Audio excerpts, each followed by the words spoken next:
العلماء، علماء و عوام میں حائل خلیج دور کرنے کی ایک منفرد کاوش۔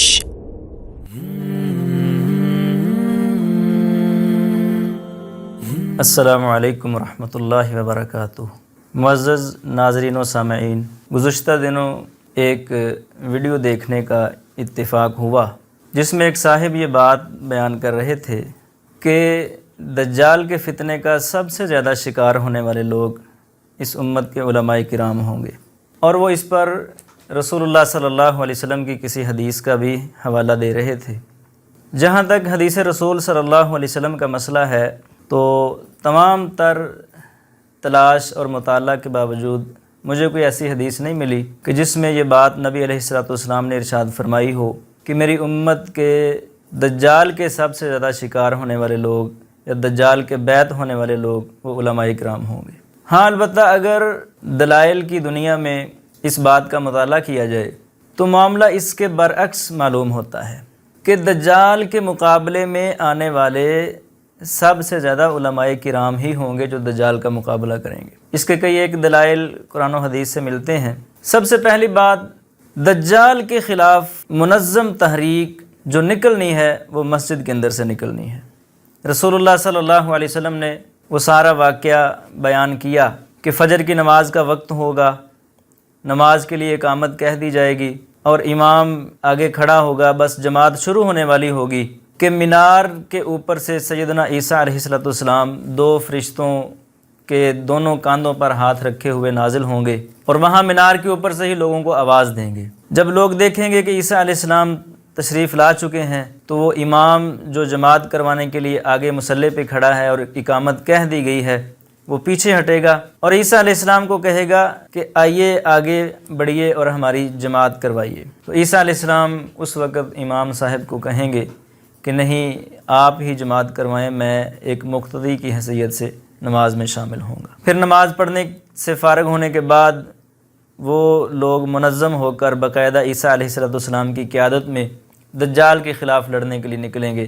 یہ ساری باتیں رسول اللہ صلی اللہ علیہ وسلم کی مختلف احادیث سے ثابت ہیں۔ اب اس سے معلوم یہ ہوتا ہے، آپ گزشتہ 1400 سال کی تاریخ میں دیکھ لیں اور آج کے موجودہ دور میں دیکھ لیں اور آئندہ بھی یہی نظر آتا ہے کہ مسجدوں میں اقامت کہنا، جماعت کروانا اور بالخصوص فجر کی نماز کے وقت یہ کام کون لوگ کرتے ہیں؟ ظاہر ہے یہ علماء کرام یہ کام کرتے ہیں، عام دنیا دار لوگ تو کم ہی ہوتے ہیں۔ تو جو تحریک مسجد اور مدرسہ سے دجال کے خلاف لڑنے کے لیے نکلنی ہے، اس کا مطلب ہے وہ علماء کرام پر مشتمل ہوگی۔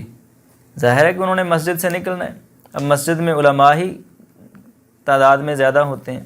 دوسری بات یہ بہت اہم سمجھنے والی ہے کہ دجال کے بڑے مین ہتھیار کون سے ہوں گے جس کی وجہ سے دجال نے لوگوں کو اپنے تابع کرنا ہے۔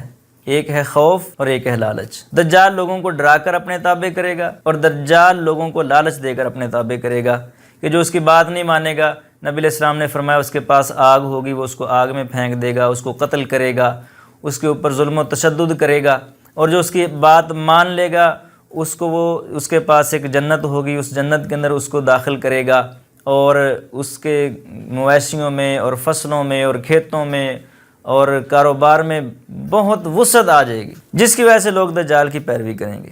اب چلیں دجال کو تو چھوڑیں، وہ تو جب آئے گا تو تب دیکھی جائے گی کہ کون اس کی پیروی کرتا ہے اور کون اس کی پیروی نہیں کرتا۔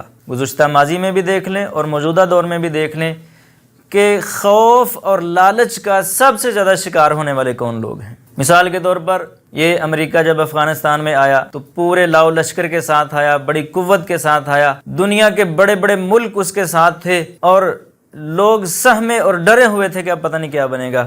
اس وقت امریکہ کے اس خوف اور پریشر کے سامنے اگر کوئی طبقہ کھڑا ہوا ہے تو وہ علماء کرام کا طبقہ ہے، اور اس نے کیا کیا اذیتیں دیں، کیا کیا تکلیفیں دیں، یہ بھی دنیا دیکھتی ہے، دنیا نے دیکھا ہے، دنیا جانتی ہے۔ یہ کشمیر میں مزاحمت کی تحریکیں دیکھ لو، انڈین آرمی کے خلاف جو لوگ برسر پیکار ہیں اور ڈٹے ہوئے ہیں اور میدانوں میں کھڑے ہیں، ان کی 99% قیادت علماء کرام کے ہاتھ میں ہے۔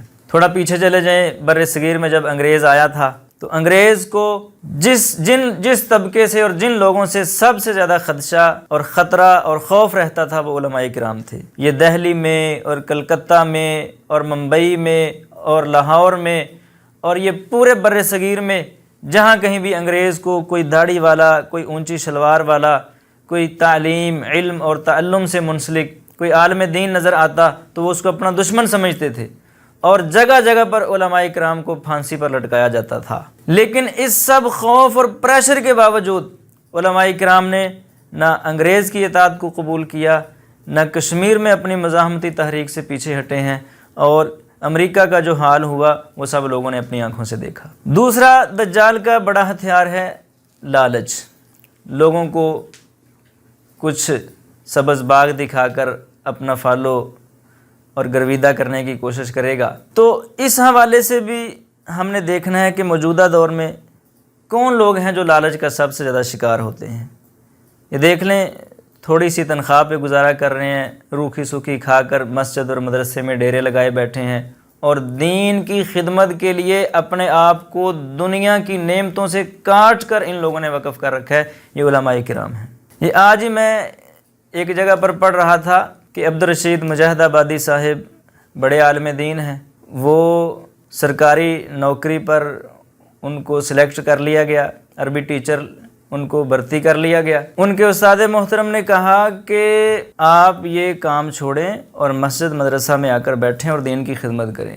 کہتے ہیں میں نے اپنے استاد کے کہنے پر اس نوکری کو چھوڑ دیا، بھاری تنخواہ، پرکشش تنخواہ کو چھوڑ دیا اور مسجد اور مدرسہ میں آ کر بیٹھ گیا، اور تب سے لے کر آج تک مسجد میں بیٹھے ہوئے۔ اور بہت سی مثالیں ہیں کہ علماء کرام یہ لوگ اگر دنیا میں نکلتے تو یہ بھی بڑی دولت کما سکتے تھے، لیکن ساری دولت کو اور پرکشش تنخواہوں کو ٹھکرا کر تھوڑی بہت پہ گزارا کر کے روکھی سوکھی کھا کر دین کی خدمت کر رہے ہیں۔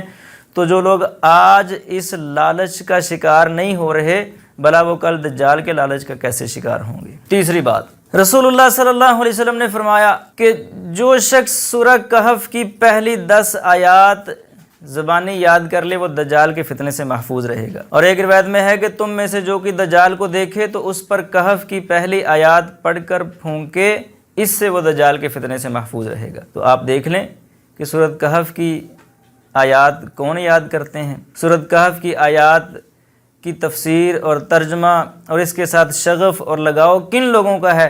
کیا علماء کرام کا ہے یا کسی عام دنیا دار لوگوں کا سورۃ کہف کے ساتھ تعلق ہے؟ اس سے بھی معاملہ بالکل واضح ہو کر سامنے آ جاتا ہے۔ چوتھی بات، اسی طرح رسول اللہ صلی اللہ علیہ وسلم نے فرمایا، یہ سنن ترمذی میں روایت ہے، لا تزال طائفۃ من امتی علی الحق ظاہرین لا یضرهم من یخذلهم حتی یأتی امر اللہ، کہ میری امت کا ایک طائفہ ہمیشہ حق پر غالب رہے گا اور جو ان کی مدد نہیں کرے گا وہ ان کا کچھ نقصان نہیں کر سکے گا یہاں تک کہ قیامت آ جائے گی۔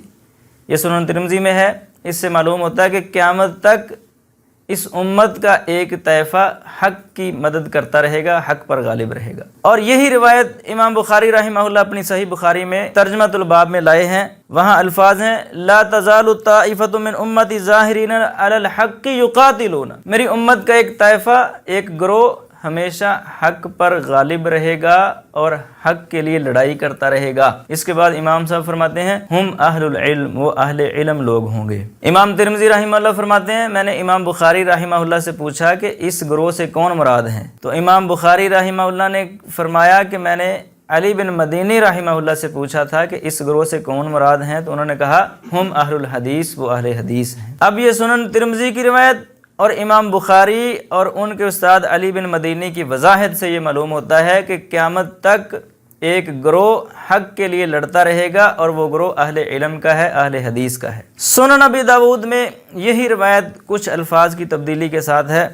اس میں ہے رسول اللہ صلی اللہ علیہ وسلم نے فرمایا لا تزال طائفۃ من امتی یقاتلون علی الحق، کہ میری امت کا ایک گروہ ہمیشہ حق کے لیے لڑتا رہے گا، ظاہرین علی من ناوأہم، اور وہ جو ان کے مقابلے میں آئیں گے ان پر غالب رہے گا، حتی یقاتل آخرہم المسیح الدجال، حتیٰ کہ اسی گروہ کا آخری حصہ وہ مسیح دجال کے خلاف لڑائی کرے گا۔ اب سنن ترمذی کی روایت اور صحیح بخاری کی روایت اور امام بخاری کی وضاحت اور ان کے استاد علی بن مدینی کی وضاحت سے معلوم ہوتا ہے کہ جس طائفے نے قیامت تک کے لیے لڑتے رہنا ہے وہ اہل علم کا طائفہ ہے۔ اور سنن ابی داؤد کی روایت سے معلوم ہوتا ہے کہ دجال سے بھی وہی گروہ لڑے گا جو پہلے سے جہاد کرتا آ رہا ہے۔ اس سے معلوم ہوتا ہے کہ دجال کے خلاف لڑنے والے علماء کرام ہی ہوں گے۔ اللہ تعالیٰ سمجھنے کی عمل کی توفیق عطا فرمائے۔ العلماء، علماء و عوام میں حائل خلیج دور کرنے کی ایک منفرد کاوش۔